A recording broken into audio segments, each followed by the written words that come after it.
So far, all of the pendulums we talked about could only swing in one direction, much like the pendulum on a grandfather clock. Our chaos arm could only swing left to right, our wave pendulums only swing left to right, but there is another kind of pendulum that can swing in any direction. It could have a 360 degrees range of motion.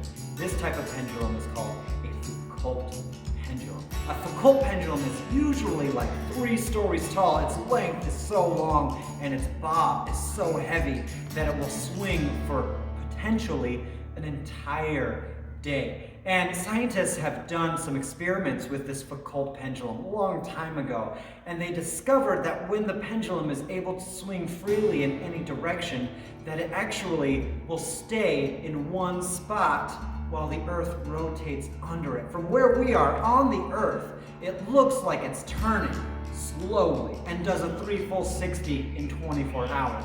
But what's actually happening is that it swings in one direction while the Earth slowly turns underneath of it. And we know this is happening because on top of the Earth, at the North Pole, the Foucault pendulum rotates in a clockwise manner. And at the South Pole, right, it rotates in a counterclockwise pattern. And here at the equator, it doesn't rotate at all, which I think is fascinating.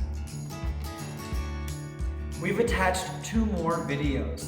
One is a big pendulum, a big Foucault pendulum at the Chicago Museum, and it's traveling really slow, and it will slowly knock over dominoes as the Earth rotates underneath of it. And then the second video is a time-lapse or a sped-up version of a Foucault pendulum in a 24-hour period.